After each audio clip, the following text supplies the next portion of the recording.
ASD के बच्चों के अंदर ऑब्सेशंस, इसके बाद पैटर्न बिहेवियर्स और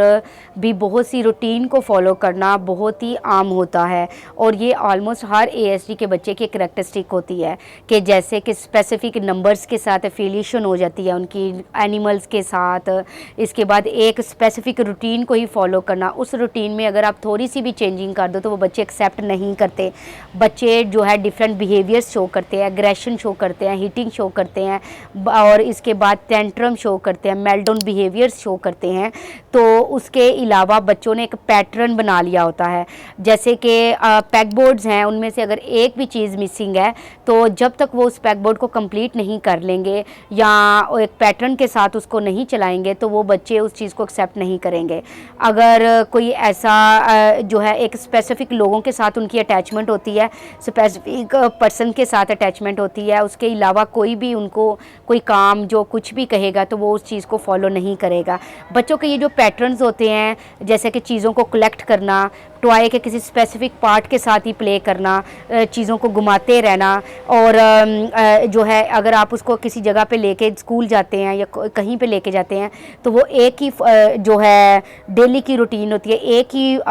वे होता है, उसी को फॉलो करते हैं। कि सपोज़ जैसे कि मेरे पास एक बच्चा आता था तो वो अगर उसने स्पीच का सेशन लिया है, फिर बिहेवियर का लिया, फिर ओटी का लिया है, अगर आप उसको पहले ओटी का सेशन जो है उसको करवाओगे तो वो उसी वक्त बिहेवियर शो करेगा कि मैंने ओटी नहीं लेनी, पहले स्पीच होता है, फिर बिहेवियर होता है, फिर ओटी होता है। तो वो एक पैटर्न के थ्रू अपनी लाइफ को लेके चलता है और उसी पैटर्न को फॉलो करता है। और ये जो पैटर्न्स होते हैं, इन्हीं पैटर्न्स के ज़रिए वो अपनी एक वर्ल्ड में रहता है, और जब वो एक अपनी वर्ल्ड में रहता है तो उसकी सोशल स्किल्स कम हो जाती हैं, उसकी कम्युनिकेशन की स्किल्स कम हो जाती हैं और उसके बिहेवियर्स जो होते हैं वो भी बहुत ज़्यादा हो जाते हैं, अग्रेसिवनेस उसमें आ जाती है और वो किसी भी डिफरेंट रूटीन को, डिफरेंट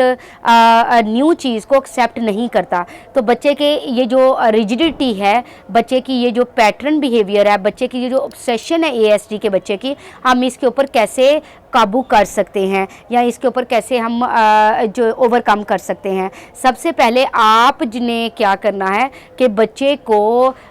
ये जो उसको एक रूटीन को फॉलो कर रहा है, उस रूटीन में थोड़ा थोड़ा चेंज करना है, उसको एक्सेप्टेंस दिलानी है, ठीक है। और वो चेंज भी इतना माइनर हो कि बच्चे को उस चीज़ को फॉलो करने में इतना बिहेवियर ना शो करना पड़े, ठीक है। जैसे फॉर एग्जांपल अगर बच्चे की रूटीन है सेशंस लेने की तो आप सेशन की रूटीन चेंज करते रहा करें। अगर उसकी रूटीन है कि सुबह 8 बजे ये करने की तो आप उसकी रूटीन को थोड़ा थोड़ा चेंज किया करें। और उसके लिए आपको एक विजुअल स्केड्यूल बनाना पड़ेगा। विजुअल स्केड्यूल क्या होता है कि जिसके अंदर आपने उसकी जो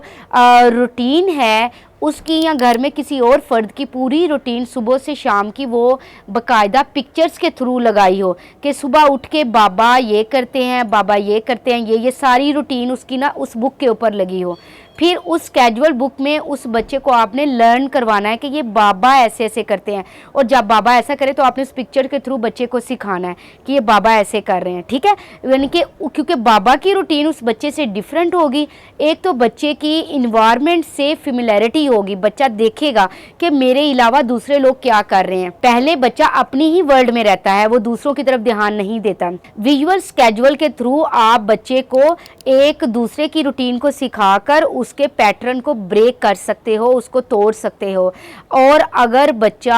आप जैसे पैकबोर्ड फिक्स करते हुए आप उसकी कोई भी चीज़ मिस नहीं हो सकती, उसमें से एक दो चीज़ आप मिस करके, तो जब बच्चा बिहेवियर शो करने लगे तो आप उसको डिस्ट्रैक्ट कर दो, उसके अंदर वो चीज़ को एब्जॉर्ब करने की इस्तात पैदा हो, उसको डिस्ट्रैक्ट कर दो, किसी और एक्टिविटी में इंगेज कर दो ताकि बच्चा जो है उस चीज़ को भूल जाए, उस पैटर्न को भूल जाए। फिर आप दोबारा उस पैक बोर्ड की तरफ उसको लेके आओ, फिर अगर वो इस तरह बिहेवियर शो करता है तो आप फिर डिस्ट्रैक्ट करो, किसी और ज़्यादा रीइंफोर्सिंग एक्टिविटी की तरफ उसको ले जाओ। बच्चा इस तरह उस पैटर्न को चेंज करेगा और उस इन्वायरमेंट को, उस चीज़ को एक्सेप्ट करेगा, ठीक है। इस तरह अगर आप एक ही रास्ते से गुजर रहे हैं तो उसके इस वे को चेंज करें, डिफरेंट वेज यूज़ करें। और जब आप डिफरेंट वे यूज़ करें तो बच्चे को रीइंफोर्स करें, ताकि रीइंफोर्स मीन उसको अप्रिशिएट करें, उसको प्रेज़ करें, उसको क्लैप करें, हाई फाइव करें या उसकी कोई फेवरेट चीज़ उसको दे ताकि बच्चा उस चीज़ को हैप्पीली एक्सेप्ट करे। इस तरह हम बच्चे के पैटर्न्स को ब्रेक कर सकते हैं। हमारी जो सोसाइटी है उसका अलमिया ये है कि पेरेंट्स जो हैं समझते हैं कि ASD का जो बच्चा है उसको उसी पैटर्न के साथ रखना है, वो उसका पैटर्न बन गया जी, पेरेंट्स मेरे पास जी उसका पैटर्न है, हम इसको नहीं तो क्यों नहीं तोड़ सकते। अगर उसका पैटर्न ही है तो कभी भी वो ASD से नहीं निकल सकता। आपने बच्चे के जो पैटर्न्स हैं उनको चेंज करना है, उनको डिफरेंट पैटर्न सिखाने हैं, उनको बताना है कि अगर ये चीज़ अवेलेबल नहीं है तो हम ये यूज़ कर सकते हैं। अगर आप बच्चे के पैटर्न ब्रेक नहीं करोगे तो बच्चा कभी भी अपनी वर्ल्ड से, अपनी वो जो सिम्टम्स हैं और अपनी रिजिडिटी है, अपनी ऑब्सेशंस हैं, अपनी एक रूटीन है, उसमें से कभी नहीं निकलेगा और सोसाइटी को एक्सेप्ट नहीं करेगा, दूसरों को एक्सेप्ट नहीं करेगा, उसके अंदर सोशल इंटरेक्शन नहीं आएगी, सोशल कम्युनिकेशन नहीं आएगी। तो प्लीज़ आप उसके एक बाकायदा स्केड्यूल के थ्रू उसको लेके चलें, उसको चीज़ों को एक्सप्रेस करना सिखाएं और ज़्यादा से ज़्यादा डिस्ट्रैक्शंस उसके दिखाएं ताकि बच्चा जो है अपने पैटर्न बिहेवियर को ब्रेक कर सके। Thank you so much.